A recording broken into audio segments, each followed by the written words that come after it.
At ayan po sa ating balita dito mula kay Times Tabloid, ex-Ripple CTO just dropped the XRP Ledger blueprint that stunts XRP Army. Kung sa tingin nyo ay puro bago lang ang mga developments sa crypto space, kailangan po nating balikan ang kasaysayan dahil ang mismong blueprint ng XRP Ledger ay muling lumabas at talagang nagulat po ang buong crypto community. Ang analyst na nagbahagi po ng kanyang pananaw na kilala natin bilang si Lord XRP ay nag-share po ng isang video kung saan ang dating Ripple CTO, ayan po siya, si David Schwartz, ay ipinaliwanag ang pinakapundasyon kung bakit ba talaga binuo ang XRPL higit isang dekada na ang nakalipas. Ngayon ay hindi po ito ordinaryong interview lamang.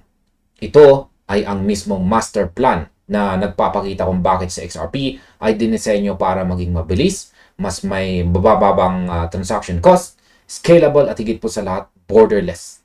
Ipinapakita po rito na ang XRP Ledger ay hindi lamang basta ginawa para sumabay sa uso, kundi binuo ito para tuluyang palitan ang mga lumang financial infrastructure na ginagamit ng mga bangko ngayon. Kaya pag-uusapan po natin ang mga pahayag na ito upang mas maintindihan po natin kung gaano kalupit ang teknolohiya na hawak natin. At ayan po yung aktual na post ni Lord XRP dito.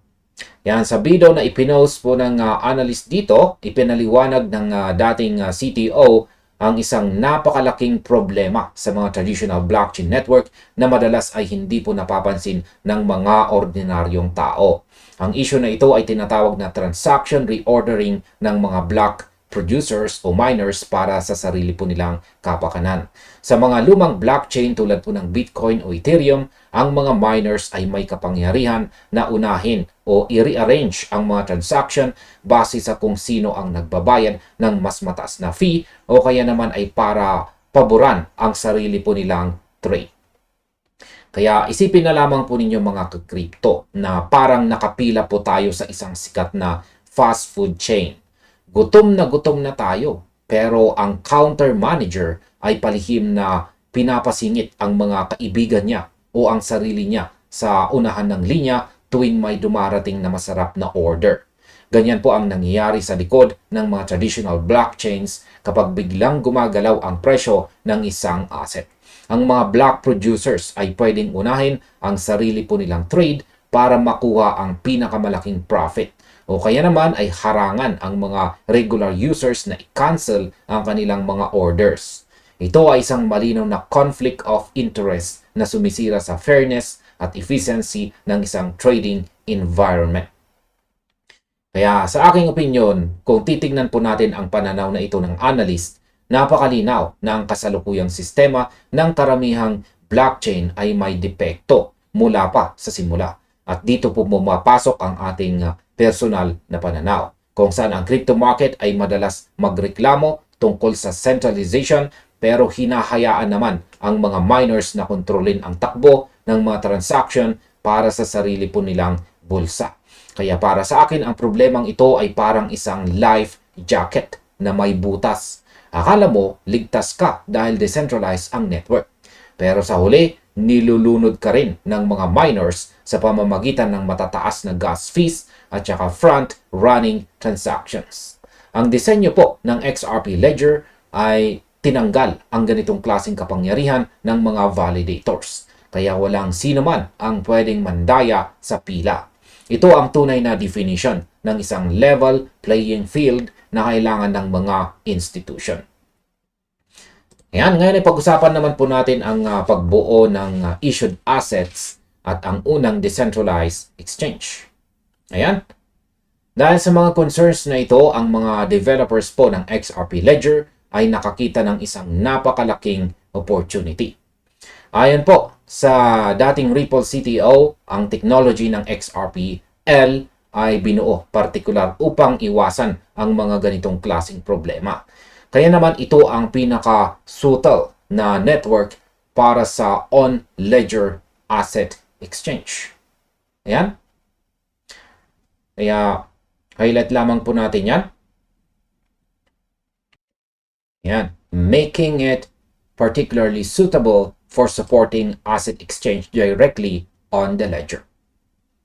Noong ginagawa pa lang ang XRPL, ang team po ay kumuha ng inspirasyon sa mga ideya ni Fogger noong taong 2024. Mula rito, binuo po nila ang tinatawag na issued assets na ayon po sa analyst ay sa dating CTO ay ito ang pinakaunang bersyon ng stablecoins sa buong mundo.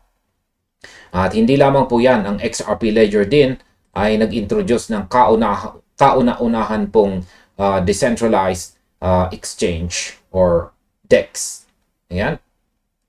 Ito po, si Ryan Fogger in 2004. At ayan, the XRP Ledger introduced what is now commonly referred as decentralized exchange or DEX. Ayan.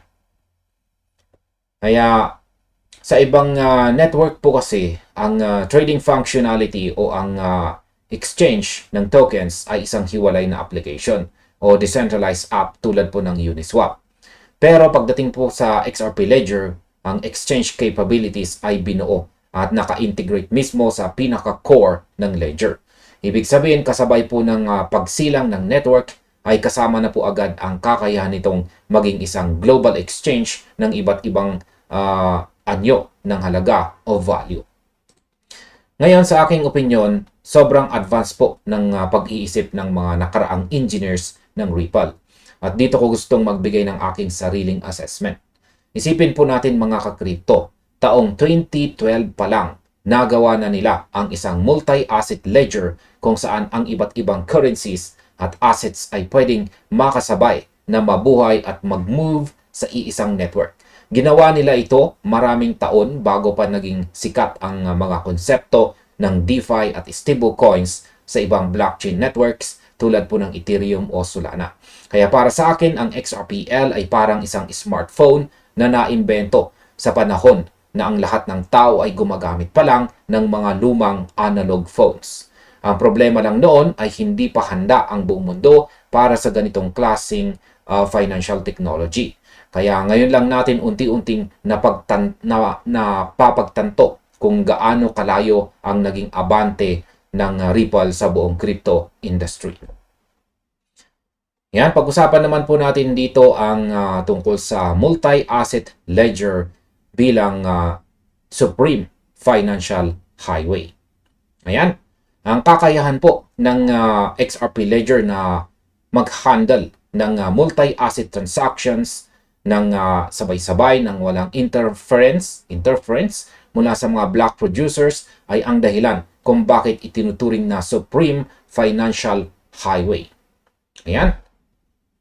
Sabi rito, yan, he called a multi-asset ledger enabling multiple forms of value to exist and move across the same network. Sa ilalim po ng structure na ito, ang network ay kayang magproseso ng libo-libong transaction kada segundo sa halagang mas mababa pa sa 1 sentimo. Ang ganitong klaseng scalability ay ang hinahanap po ng mga central banks at mga dambuhalang payment providers para sa kanilang mga cross-border operations. Kaya ang pananaw ko po sa aspetong ito ay nakatutok po sa scalability at sustainability ng network. Sa kasalukuyan, marami tayong nakikitang mga bagong layer 1 blockchains na nagkiklaim na sila po ang pinakamabilis. Pero sa oras na makaranas po sila ng matinding network congestion, bigla po silang nagda-down o kaya naman ay nag-i-error ang mga transaction. Ang XRPL naman ay nananatiling operational at matatag sa loob ng mahigit 1 dekada nang walang anumang major network downtime. Kaya para sa akin, ang pagkakaroon po ng built-in DEX at issued assets ay nangangahulugan na ang XRP ay hindi lang isang crypto token na pwedeng i-trade. Ito po ay ang mismong settlement layer. Ang network na ito ay parang isang multi-lane express highway na kayang magpatakbo ng mga kotse, truck at tren ng sabay-sabay nang walang traffic jam. Ang blueprint na iniwan po ng dating CTO ay patunay na ang pundasyon ni XRP ay solid at handang-handa na para sa global scale. Habang ang ibang blockchain ay nagsisimula palang ayusin ang kanilang mga scaling issues. Yan, ginamit po ng analyst na si Lord XRP dito ang mga komentong ito upang palakasin ang kanyang argumento na si XRP ay nakaposisyon para maging pangunahing financial infrastructure ng buong mundo.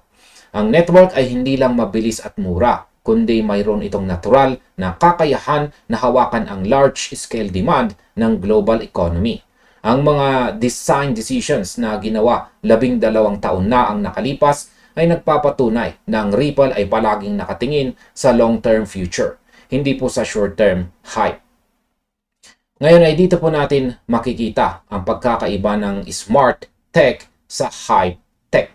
Ang aking masasabi po rito sa kabuang nilalaman ng balitang ito ay napaka-positibo para sa kinabukasan ng network.